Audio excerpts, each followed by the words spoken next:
नमस्कार दोस्तों, कैसे हो आप सब लोग। स्वागत है आपका आपके अपने यूट्यूब चैनल LSG को ऑनलाइन क्लासेज में।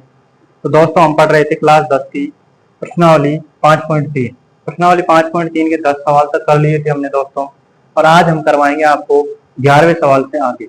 11वें सवाल से आगे हम कराएंगे। आशा करते हैं कि आपको सब कुछ समझ आ रहा होगा। जिन दोस्तों को समझ नहीं आ रहा है, एक बार वो पुनः जाके वीडियो को अवश्य देखे, तथा जहां भी समझ कर नहीं आ रहा वहां रिव्यू कर करके आप देख सकते हो।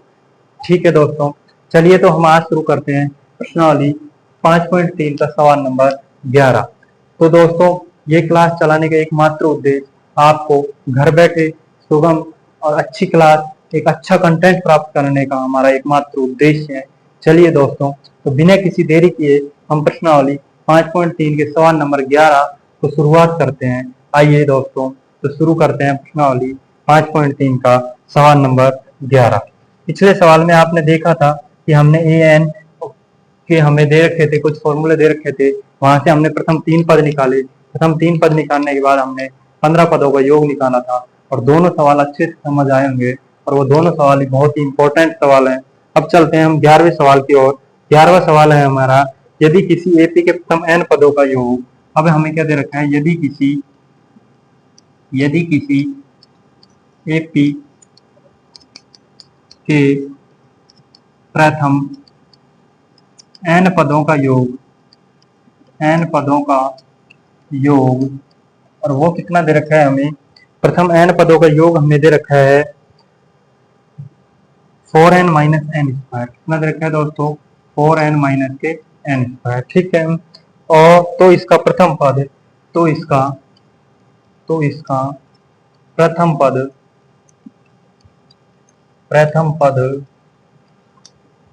अर्थात S1 क्या है,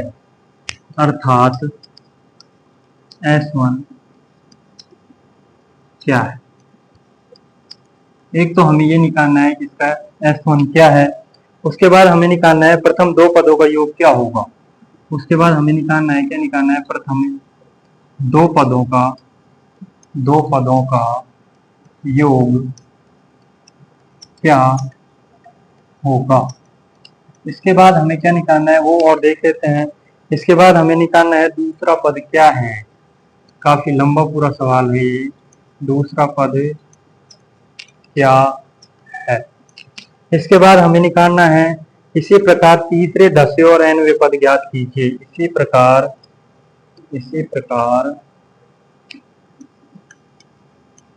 तीसरे 10वें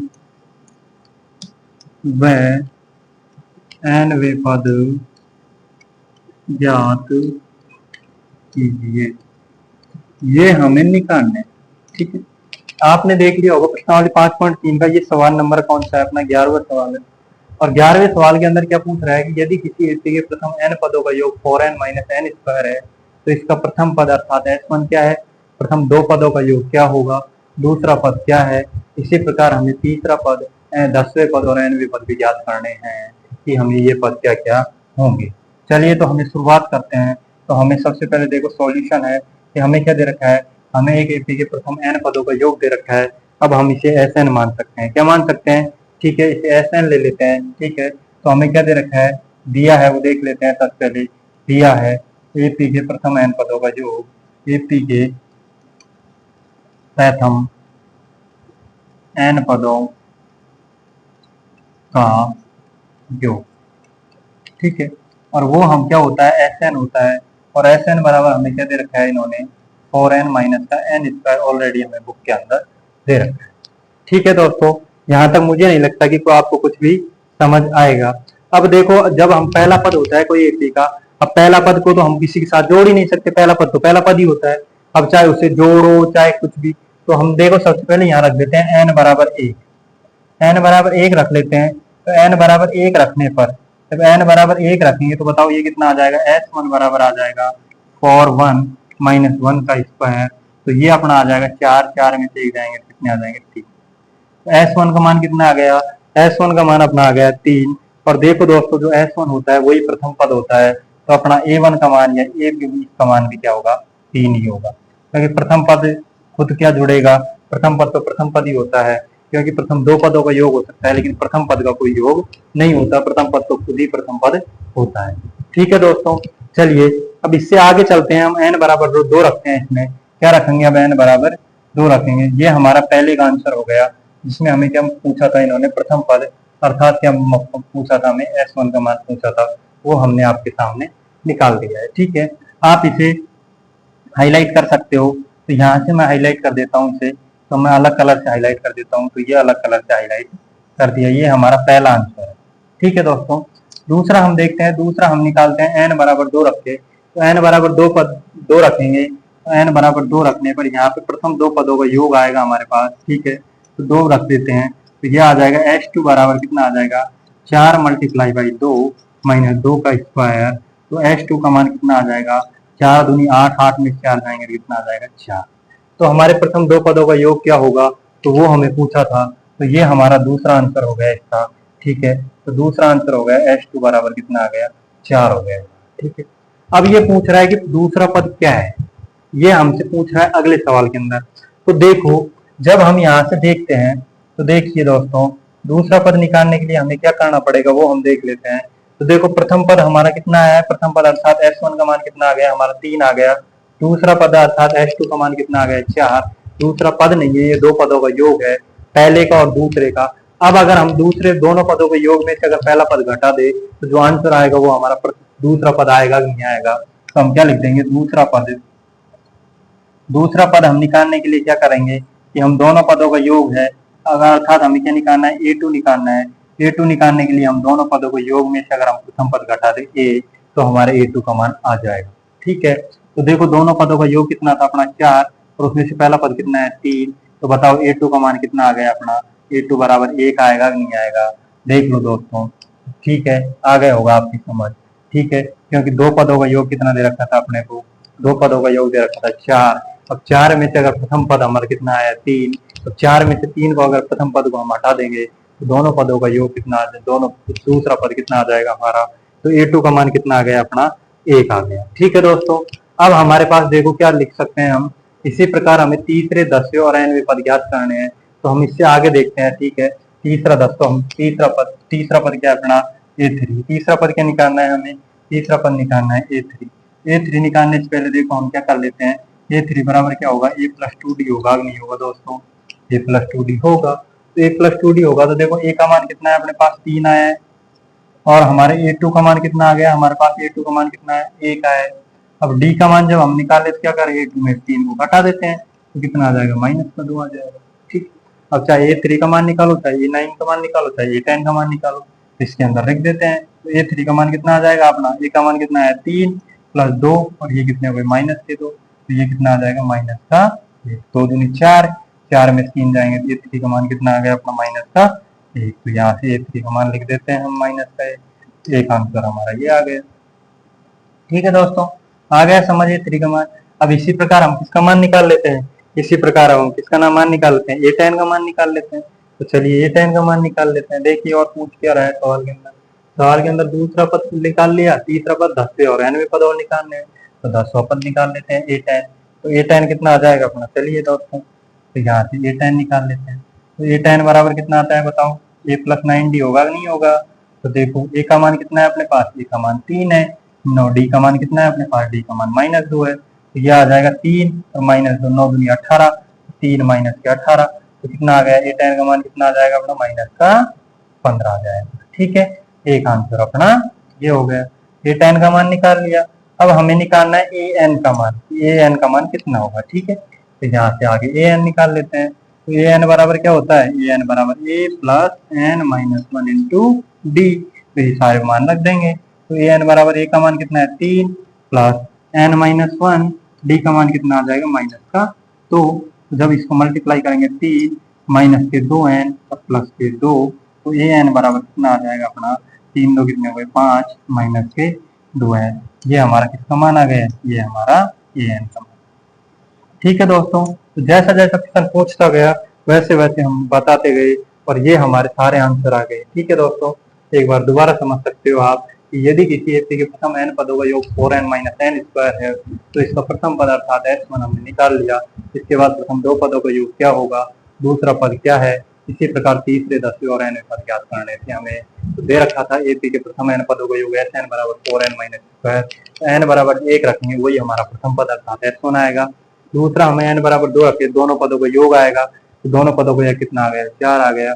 अब दूसरे पद में से, दोनों पदों के योग में से अगर हम प्रथम पद को घटा देंगे, केवल दूसरा पद बचेगा, और दूसरा पद कितना आ गया हमारा, 1 आ गया। इसके बाद इसी प्रकार हमने A3 का मान निकालना था, A3 का मान A प्लस 2D, तो A का मान 3 आया था, A2 का मान 1 आया था, D का मान निकाल लिया हमने, A3, A10 और AN का मान हमने यहाँ पे निकाल लिया।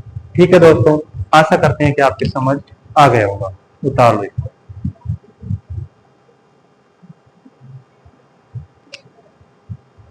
आशा करते हैं कि आपको सब कुछ समझ आ रहा होगा, और जिन दोस्तों को समझ नहीं आ रहा वो एक बार रिव्यू करके वीडियो को देख सकते हो, क्योंकि वीडियो हमारे चैनल पे उपलब्ध रहेंगे, सारे वीडियो आपको एक जगह मिल जाएंगे। तो इसलिए किसी भी दोस्त को, किसी भी मित्र को चिंता करने की बिल्कुल भी आवश्यकता नहीं। चलिए दोस्तों, अब चलते हैं 12वें सवाल की ओर। अब हम करेंगे प्रश्नावली कौन सी, प्रश्नावली 5.3 का 12वां सवाल करेंगे। ठीक है दोस्तों, चलिए हम 12वें सवाल की ओर देखते हैं। तो 12वां सवाल हमारा क्या है वो देख लेते हैं कि ऐसे प्रथम 40 धन पूर्णांकों को याद कीजिए जो 6 से विभाज्य है। ठीक है, देखो ऐसे सवाल आते रहते हैं। ऐसे प्रथम 40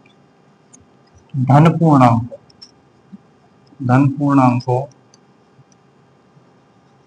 का योग ज्ञात कीजिए, धन पूर्णांकों का योग ज्ञात कीजिए, योग ज्ञात कीजिए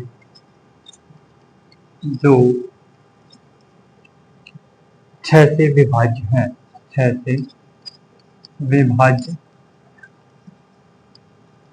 देखिए दोस्तों, इसमें प्रश्न के अंदर ही उत्तर छुपा होता है। प्रश्न हमें, सबसे पहले प्रश्न समझना हमें आवश्यक है कि प्रश्न कहना क्या चाहता है। कई बार हमें प्रश्न समझ नहीं आता और हम आंसर करना शुरू कर देते हैं, तो ये ऐसा बिल्कुल भी नहीं करना है हमें। सबसे पहले हमें प्रश्न को समझना है।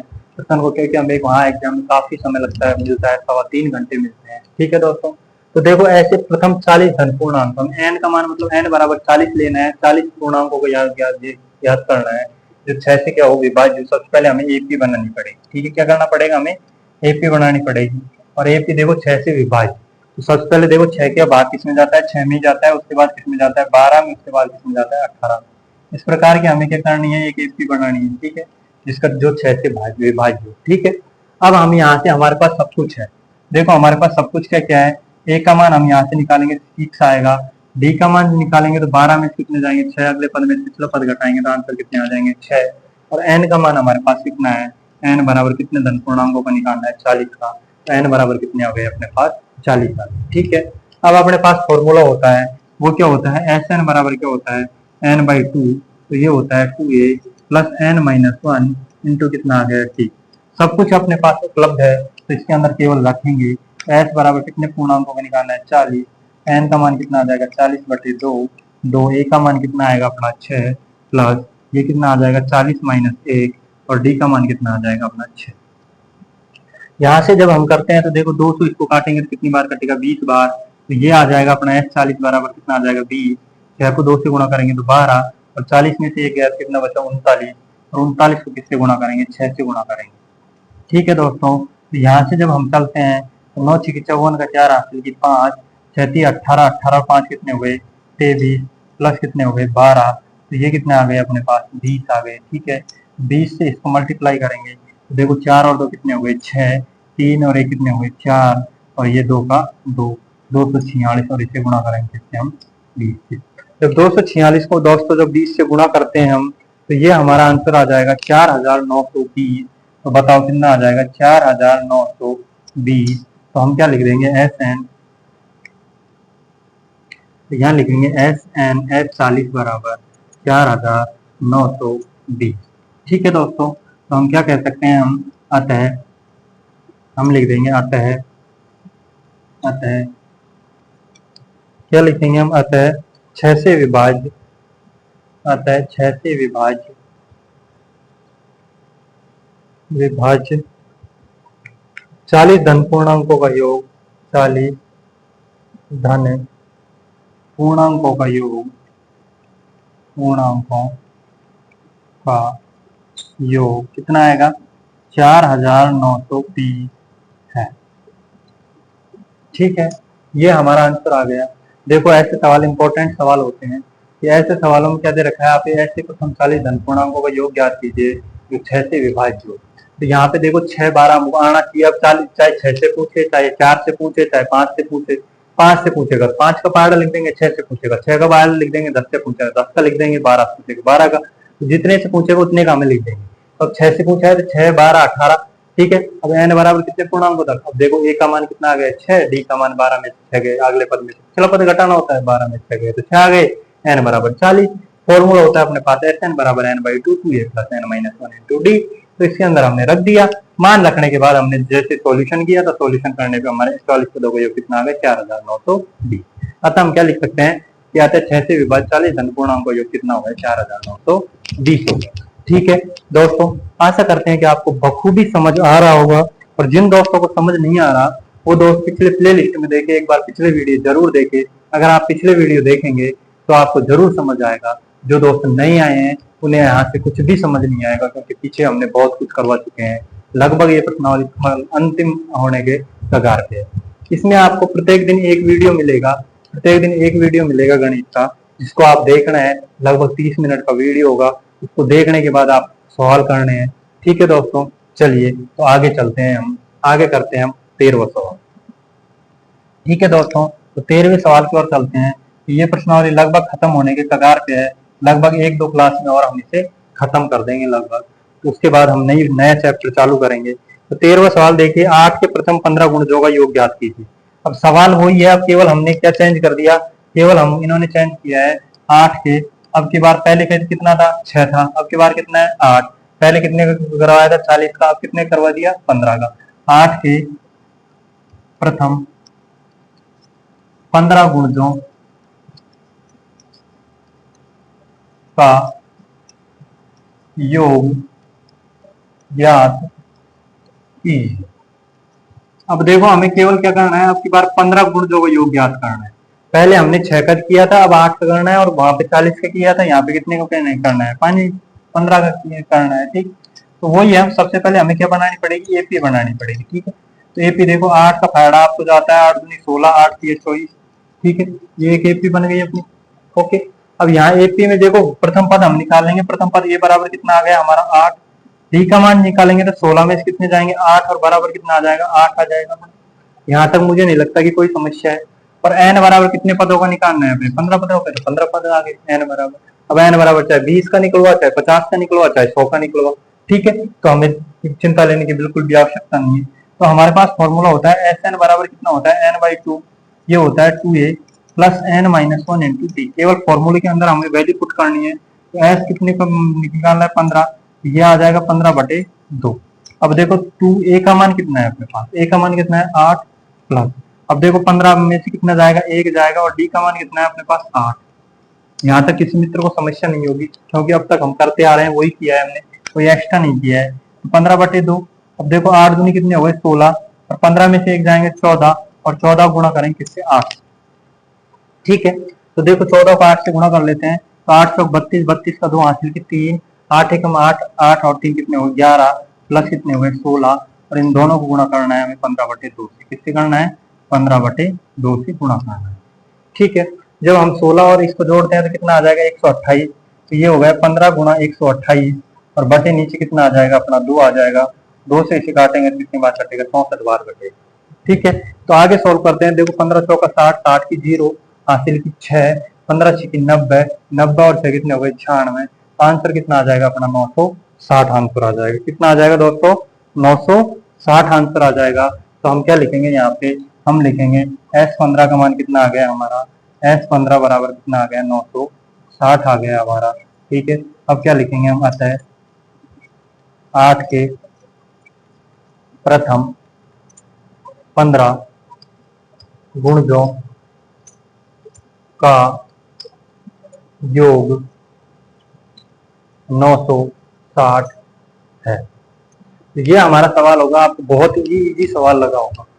ठीक है दोस्तों, क्योंकि पहले हमने समझ लिया कि 8 के प्रथम 15 गुणजों का योग ज्ञात करना है हमें। एपी दे रखी है 8 16 24, ए बराबर 8, डी बराबर 16 में से 8 गए तो 8, एन बराबर 15। एस एन बराबर यहाँ निकालेंगे n by two, two a plus N minus one into D. तो एस 15 बराबर कितने हो गए, 15/2, 2 गुणा 8 प्लस 15 माइनस 1, 8 हो गए। तो यहाँ से हमने निकाल लिए सारे मान। तो एस 15 बराबर कितने आ गए, 960।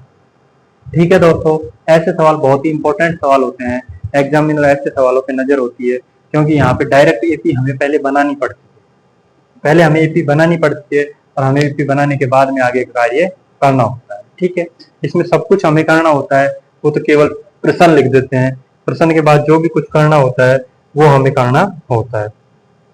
चलिए दोस्तों, आगे चलते हैं 14 सवाल की ओर। 14वां सवाल करते हैं इसी प्रश्नावली का। तो 14वां सवाल देख लेते हैं हम, 14वां सवाल क्या है उसको एक बार देख लेते हैं और उसके बाद आगे हम शुरुआत करेंगे। तो 14वां सवाल देखिए दोस्तों, 14वां सवाल है 0 और 50 के बीच की विषम संख्याओं का योग ज्ञात करना है।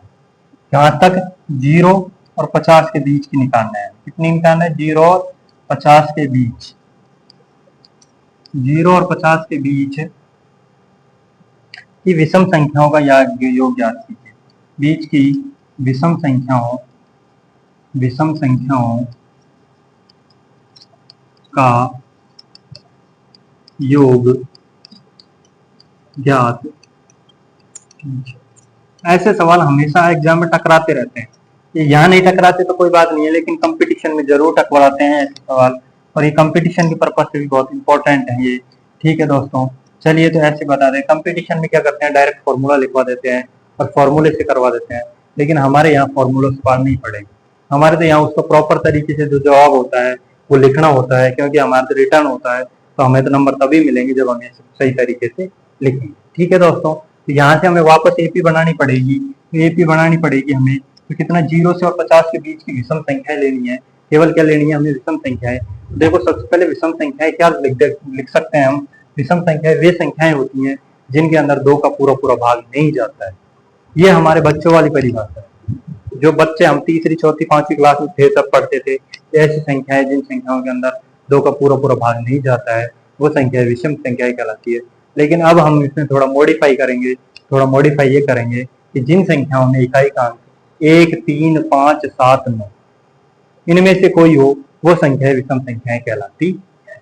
ठीक है, अब चाहे कितनी भी बड़ी संख्या हो, उसमें इकाई का अंक अगर 1, 3, 5, 7, 9 में से कोई भी अंक है तो वो संख्या विषम संख्या कहलाएगी। ठीक है दोस्तों, तो देखिए हम एपी बनाते हैं। तो देखो, पहली विषम संख्या, सबसे छोटी विषम संख्या होती है 1, 1 के बाद आता है 3, 3 के बाद आता है 5, 5 के बाद आता है 7, इस प्रकार एक संख्या। अब देखो लास्ट संख्या कितनी है, हम 50 है, तो 50, 1 से 50 के बीच लेनी है, तो अंतिम संख्या क्या लेंगे हम, 49 लेंगे। ठीक है दोस्तों, तो 1, 3, 5, 7 इस प्रकार 49 तक हम इन संख्याओं का हमें क्या करना है, योग निकालना है। ठीक है, तो लास्ट संख्या कितनी आ गई, 49। अब हम देखें तो डायरेक्ट भी देख सकते हैं, ये टोटल संख्याएं कितनी आएंगी, तो टोटल संख्याएं आएंगी हमारी, कितनी आएंगी, 25। कितनी आएंगी हमारी संख्याएं, 25 आएंगी। या फिर हम अगर मान लो देखना चाहते हैं, चेक करना चाहते हैं टोटल संख्याएं कितनी है, तो हम एल पद निकाल के आधार पर निकाल सकते हैं। तो यहाँ से हम एपी के अंदर ए का मान कितना आ जाएगा, डी 1, डी का जब मान निकालेंगे 3 में से कितना जाएगा, 1, आंसर कितना आ जाएगा, 2, और यहाँ से एल पद हमारा कितना दे रखा है, 49। यहाँ से हम एन का मान निकाल सकते हैं, तो ऐसे एन का मान ए एन वाले फॉर्मूले में रखेंगे, ए एन या एल वाले फॉर्मूले में रखेंगे, तो ये होता है हमारा A plus N minus 1 into D होता है दोस्तों। तो यहाँ से एल का मान कितना दे रखा है, 49, ए का मान कितना है 1, एन का मान तो हमें निकालना है, और डी का मान कितना है 2। यहाँ से जब आगे जाते हैं 49 में से 1 जाएंगे, देखो 48, तो यहाँ लिख देंगे 48 बराबर, ये हो गया 2n और माइनस के 2, ये इधर एक साइड जुड़ के कितना हो जाएगा, 50 हो जाएगा। तो n बराबर कितने आ जाएंगे, 50/2। तो बताओ पदों की संख्या कितनी आ गई अपनी, 25। तो n का मान कितना आ गया अपना 25, या फिर हम डायरेक्ट भी लिख सकते हैं। अब हमें निकालना है, क्या निकालना है, एस एन का मान। तो एस एन बराबर क्या होता है, n/2, 2a plus n minus 1 into कितना होता है, डी होता है।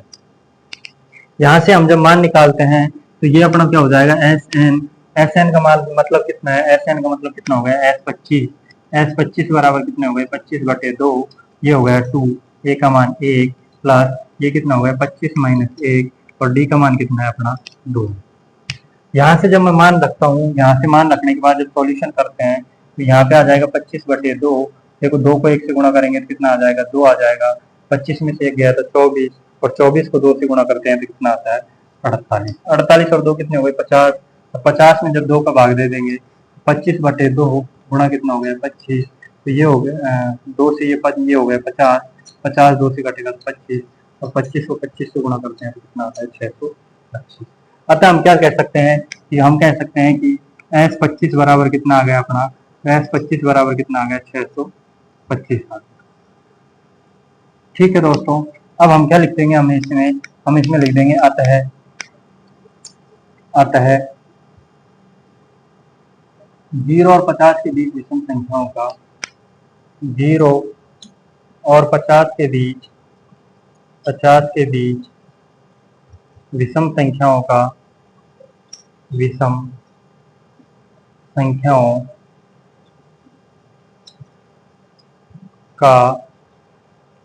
योग 625 होगा है। ठीक है, ये कितना है 625 है, 0 से और 50 के बीच की विषम संख्याओं का योग। ठीक है, चलो एक बार दोबारा देख लो, 0 और 50 के बीच की विषम संख्याओं का योग क्या होगा। तो 0 और 25 की बजाय एक एपी दे रखी है हमें 1 3 5 7 9 4, ए बराबर 1 है, डी बराबर 3 में से 1 है, कितने बचे 2, एल बराबर कितने हो गए 9 4, एल बराबर क्या आ गया ए एन बराबर A plus N minus 1 into D, तो 49 बराबर 1 प्लस यहाँ से हमने निकाल लिया, तो एन बराबर कितने पद आ गए 25 पद आ गए। एस एन के अंदर हमने रख दिया, एस एन के अंदर रखने पे हमें क्या आ गया 0 से और 50 की विषम संख्याओं का योग कितना आ गया अपना 625 आ गया। ठीक है दोस्तों, यहाँ तक आपकी समझ आ गया होगा। आशा करते हैं कि आपको बखूबी समझ आ रहा होगा, सही तरीके से समझ आ रहा होगा, अच्छे से समझ आ रहा होगा। आप घर पर होंगे, पढ़ रहे होंगे, गर्मियों में लू में बाहर ना निकल के अंदर बैठिए, आराम से पढ़िए, आपको सब कुछ मिलेगा। आपको एक एक सवाल मिलेगा, एक एक प्रश्न मिलेगा और विथ प्रूफ मिलेगा। ठीक है, आपको कहीं पे कुछ भी कहीं पे जाने की जरूरत नहीं। ठीक है दोस्तों, चलिए अब चलते हैं हम 15वें सवाल की ओर। तो अब हम करवाते हैं इस क्लास का अंतिम सवाल। इस क्लास का हम अंतिम सवाल करवाते हैं और इस क्लास का अंतिम सवाल है 15वां सवाल। 15वां सवाल देख लेते हैं। 15वां सवाल सबसे पहले हम बहुत बड़ा सवाल है, इसलिए हम इसे डायरेक्ट लिख लेते हैं, डायरेक्ट देख लेते हैं कि निर्माण कार्य से संबंधित किसी ठेके में एक निश्चित तिथि के बाद कार्य को विलंब से पूरा करने के लिए जुर्माना लगाने का प्रावधान इस प्रकार है। ये क्या किया जाता है, एक निश्चित कार्य किया जाता है और निश्चित कार्य को अगर आप विलंब से करते हो तो आपके ऊपर जुर्माना लगेगा। अगर मान लो कि आपको 3 महीने दे रखे हैं और 3 महीने में आप कार्य को नहीं कर पाते हो और आप 3 महीने से अलग लगाते हो, 3 महीने जैसे 3 महीने से एक दिन भी अगर एक्स्ट्रा लगेगा तो प्रथम दिन के लिए आपको 200 रुपए देने पड़ेंगे, दूसरा दिन 2 दिन और लगाते हो तो 2 दिन के लिए 250 रुपए देने पड़ेंगे, उसी प्रकार तीसरा दिन और लगाते हो तो 300 रुपए देने पड़ेंगे इत्यादि। अर्थात प्रत्येक उत्तरोत्तर दिन का जुर्माना अपने से ठीक पहले दिन के जुर्माने से 50 रुपए अधिक है।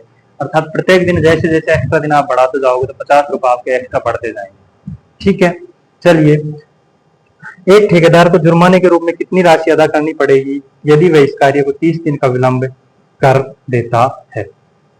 ठीक है, एक ठेकेदार है। अब एक ठेकेदार क्या कर रहा है, एक ठेकेदार है अपने पास और एक ठेकेदार ठेका ले लिया उसने। ठीक है, क्या कर लिया उसने, एक ठेका ले लिया और वो ठेका ले लिया, मान लो कि उसने 30 दिन का ठेका ले लिया, लेकिन वो 30 दिन में कार्य नहीं कर पाता। 30 दिन पे लेकर 30 दिन लगा देता है, 32 दिन लगा देता है, 33 दिन लगा देता है। इस प्रकार वो कितना लगाता है, 30 दिन का करना था लेकिन 30 दिन और एक्स्ट्रा लगा देता है। अर्थात एक महीने का काम को कितने महीने में करता है, 2 महीने में करता है। अब 2 महीने में करता है तो उसे प्रत्येक एक्स्ट्रा दिन का क्या लगेगा, एक्स्ट्रा उसका जुर्माना लगेगा। अब पूछ रहा है ये कि देखो अगर जैसे मान लो प्रथम दिन, तो देखो यहाँ लिख देते हैं हम प्रथम 3 दिनों, यहाँ सॉल्यूशन लिख के देखो, प्रश्न थोड़ा बड़ा था इसलिए मैं बोर्ड पे नहीं लिखा पाया। प्रथम 3 दिनों का जुर्माना, प्रथम 3 दिनों का जुर्माना इस प्रकार है कि प्रथम दिन के लगेंगे उसके 200 रुपए, अगले दिन के लगेंगे उसे 250 रुपए, अगले दिन के लगेंगे उसे 300। इस प्रकार बढ़ता जाता है और हमें निकालना कितने हैं, 30 दिनों तक का निकालना है कि 30 दिनों तक हमें कितना रुपए देना पड़ेगा उसे। तो बताओ ये केपी बन रही है कि नहीं बन रही है, बन गई है केपी। ठीक है, यहाँ से हम सॉल्यूशन कर लेते हैं। देखो ए का मान कितना आ गया अपना पास 2, डी का मान जब निकालेंगे तो 250 में, देखो प्रत्येक दिन 50 रुपए बढ़ रहे हैं तो कितना आ जाएगा, डी का मान 50 आ जाएगा। एन बराबर कितने दिनों के लिए निकालना है, 3 दिन के लिए। अब हमें क्या निकालना है, इसका एस एन निकालना है कि इसका टोटल उसे कितने रुपए अदा करने पड़ेंगे। ठीक है, हमें तो यहाँ से हम एस एन निकाल लेते हैं। तो एस एन बराबर क्या होता है, n by 2 2a plus N minus 1 into कितना होता है, डी होता है। ये सवाल सबके रट गया होगा अब तक, तो यहाँ से देखो, यहाँ से निकालना है 30 दिन का हमें जुर्माना निकालना है। 30/2, 2, ए का मान कितना है अपने प्रथम दिन का, उसका कितना था 200, प्लस ये कितना हो गया 30 - 1, और प्रत्येक दिन बढ़ क्या रहा है 50 रुपये बढ़ रहा है उसके। यहाँ से इसको काटेंगे तो ये कितना बार कटेगा 15 बार। अब देखो 200 को 2 से गुणा करेंगे तो कितने आ गए 400, प्लस 30 में से एक गया तो मतलब 29, और 29 को गुणा करेंगे 50 से। जब 29 को 50 से गुणा करते हैं तो ये आ जाएगा 15, तो ये तो 400 है ही, और ये कितना हो जाएगा 1450 हो जाएंगे। कितने हो जाएंगे ये लगभग, ये हो जाएंगे 1450। 1450 और 400 को जोड़ेंगे कितने हो गए 1850, ये हो जाएगा 15 गुणा कितने हो गए 1850। जब टोटल उसका जुर्माना निकालेंगे, टोटल जुर्माना देना पड़ रहा है उसे 27,750 रुपये। कितना हो गया 27,750। ये कितने दिन में देना पड़ेगा उसे, 30 दिन में देना पड़ेगा। ठीक है, तो हम क्या लिख देंगे इसमें, हम लिख देंगे अतः यदि ठेकेदार, हम यहाँ लिखेंगे अतः यदि ठेकेदार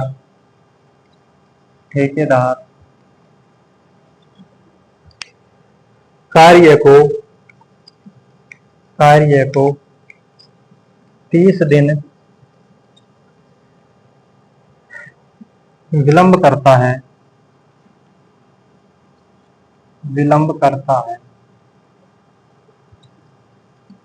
तो उसे जुर्माने के रूप में 27,750 रुपए देने होंगे। ठीक है दोस्तों, क्वेश्चन थोड़ा बड़ा था इसलिए मैं नहीं लिख पाया। क्वेश्चन क्या था कि कोई ठेकेदार है, वो काम कर रहा है, और ठेकेदार काम कर रहा है, उसे 30 दिन का काम दिया गया, लेकिन वो 30 दिन में ना करके उसे 60 दिन में करता है, और उसे जो एक्स्ट्रा 30 दिन के बाद एक्स्ट्रा एक भी दिन लगेगा, उसके प्रथम दिन का 200 रुपए, अगले हर दिन में 50 रुपए बढ़ते जाएंगे, अगले का 250 हो गया, अगले का 300 हो गया। इस प्रकार हमें ये निकालना है कि 30 दिन का अगर वो देरी से करता है तो उसे कितना जुर्माना देना पड़ेगा। तो हमारी एपी बढ़ गई 200, 250, 300। यहाँ से ए का मान 200, डी का मान 250 में से 200 जाएंगे तो 50, क्योंकि अगले पद में पिछला पद घटाया जाता है। एन बराबर कितने दिन होगा निकालना है 30 दिन का। तो यहाँ से एस एन के फॉर्मूले में रखे n/2 2a + n - 1 × d। तो एस 30 बराबर कितना हो गया 30/2, 2 गुणा 200 + 30 - 1 तो कितने हो गए 50। 15 बराबर 400 + 29 गुणा 50। तो यहाँ से हमारा आंसर आ गया 30 बराबर कितना आ गया 27,750 रुपए। तो हम क्या लिख दिया, यदि ठेकेदार कार्य को 30 दिन विलंब से करता है तो उसे जुर्माने के रूप में 27,750 रुपए देने होंगे। ठीक है दोस्तों, आशा करते हैं कि यहाँ तक आपको सब कुछ समझ आ गया होगा। चलिए आज की क्लास को यहीं खत्म करते हैं, और कल की क्लास में हम लगभग इस प्रश्नावली कंप्लीट कर चुके होंगे, और इसी के साथ हमारी एक प्रश्नावली कंप्लीट हो चुकी होगी। तो आशा करते हैं कि आपको ये प्रश्नावली लगभग समझ आ जाएगी और अच्छी तरह समझ आएगी। जो दोस्तों के समझ नहीं आ रहा वो पीछे जाके एक बार पिछले वीडियो जरूर देखें। आप जब पिछले वीडियो देखेंगे तो आपके सब कुछ सही तरीके से, क्योंकि सीक्वेंस से की वीडियो डाले गए हैं इसमें, तो सीक्वेंस से आपको सब कुछ एक एक सवाल मिलेगा। ये मेरी गारंटी है, आपको एक एक सवाल मिलेगा और बहुत अच्छा कंटेंट मिलेगा, आपको बहुत अच्छा सीखने को मिलेगा। आप जब जैसे कि स्कूल खुलेंगे और आप स्कूल में जाओगे तो आप दुनिया से कहीं आगे होंगे, तो दुनिया से कहीं आगे होंगे, आपको सारा कंटेंट यहाँ पे मिल जाएगा। ठीक है दोस्तों, धन्यवाद। आज की क्लास को हम यहीं खत्म करते हैं। ठीक है दोस्तों।